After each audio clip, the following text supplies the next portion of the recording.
સુરતમાં ભારે વરસાદની સ્થિતિ પર વહીવટીતંત્ર સતત નજર રાખી રહ્યું હોય તેમ આઈસીસીસીસી ખાતે મેયર, કલેક્ટર અને મનપા કમિશનર સહિતના અધિકારીઓએ હાઈ લેવલ મોનિટરિંગ હાથ ધર્યું હતું.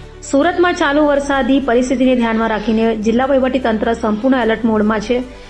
Integrated command and control centre એટલે કે આઈસીસીસી ખાતે mayor Mayaben Mawani, collector Tejas Parmar, municipal commissioner M Nagarajan, જિલ્લા વિકાસ અધિકારી દેવેન્દ્ર પ્રકાશ મીણા તેમજ ડેપ્યુટી કમિશનર નિધિ સિવાજ સહિતના ઉચ્ચ અધિકારીઓએ વર્તમાન સ્થિતિનું સઘન મોનિટરિંગ કર્યું હતું.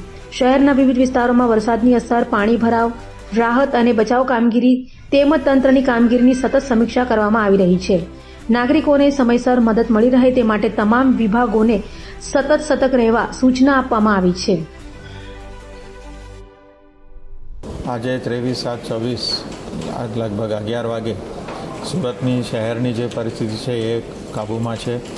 એની અંદર સીમાડા ખાડી અને બેદવાડ ખાડીના જે પાણીનું લેવલ છે એ ડેન્જર લેવલથી ઉપર ચાલી રહ્યું છે.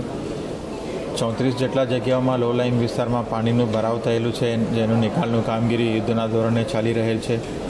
2200 જેટલા લોકોને આપણે રેઇન શેલ્ટર ઉપર ખસેડવામાં આવેલી છે. ગઈકાલે રાત્રેથી એમને ત્યાં રહેવા જમવાની વ્યવસ્થા અને સુરક્ષિત સ્થળ પણ આપવામાં આવેલું છે.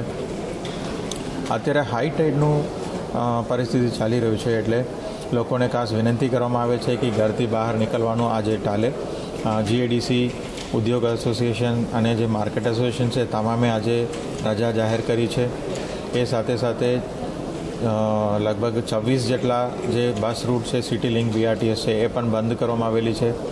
પોલીસ ખાતાના સાથે રહીને અલગ અલગ જગ્યાઓમાં બેરિકેડિંગ પણ કરીને ટ્રાફિકને પણ નિયમન કરવામાં આવ્યું છે અથવા બંધ પણ કરવામાં આવેલું છે. આ હાલતમાં તમામ નાગરિકો આજે જેટલું થાય એટલું ઘરથી બહાર નીકળવાનું ટાલે અને ઘરે સુરક્ષિત રહે.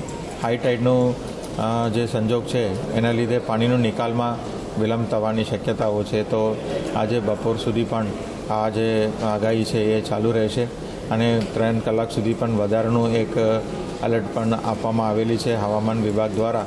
તો તમામ નાગરિકોને સુરક્ષિત જગ્યા આજનો દિવસ પસાર કરવા માટે ખાસ વિનંતી કરું છું.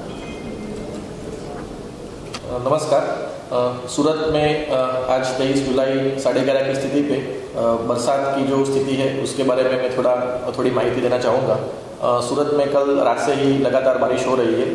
तकरीबन तमाम जो तहसील है उसमें बारिश हो रही है. सबसे ज़्यादा उमरपाड़ा में सुबह 2 बजे से लेकर 6 बजे तक 10 इंच जितनी बारिश हुई और सुबह 6 बजे से लेकर 10 बजे तक भी 7 इंच जितनी बारिश हुई है. उसके अलावा बारडोली, महुआ, पलसाना, कामरेज जैसे इत्यादि ओलपाड़ वगैरह तहसील में भी काफ़ी बारिश हुई है. सूरत सिटी में भी तकरीबन 1.5 से 2 इंच की बारिश सुबह 6 बजे से 10 बजे तक हुई है. अभी सिटी के अंदर बेदवाड़ खाड़ी जो है वो डेंजर लेवल से ऊपर चल रही है. उसके अलावा की जो खाड़ी है वो उसका पानी है जो भी उसके डेंजर लेवल से नीचे में है. सिटी में जो बारिश है वो स्टेडी अभी बारिश हो रही है और सूरत जो रूरल एरिया है वहाँ पे भी अलग अलग तहसील में अभी बारिश स्टेडी है. हम लोग सूरत में कुल एनडीआरएफ की 1 टीम और एसडीआरएफ की 3 टीम शहर में और एक रूरल एरिया में एक एसडीआरएफ की टीम अभी मौजूद है ताकि कोई भी अगर इमरजेंसी सिचुएशन आती है तो उसको हम लोग टैकल कर पाए. कल रात को सूरत शहर में तकरीबन 2200 से ज़्यादा लोगों को सेफ जगह पे उनका पहले ही स्थलांतर किया गया था.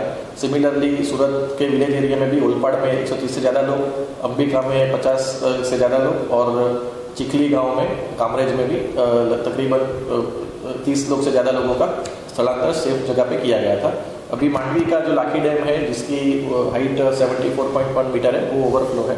उसमें से 90 क्यूसेक के अराउंड पानी अभी बाहर जा रहा है, जिसमें जो नीचे उसके लो लाइन विलेजेस है उसमें हम लोगों ने सूचना दे दी है ताकि वो अपने सेफ जगह पे पहुंच जाए.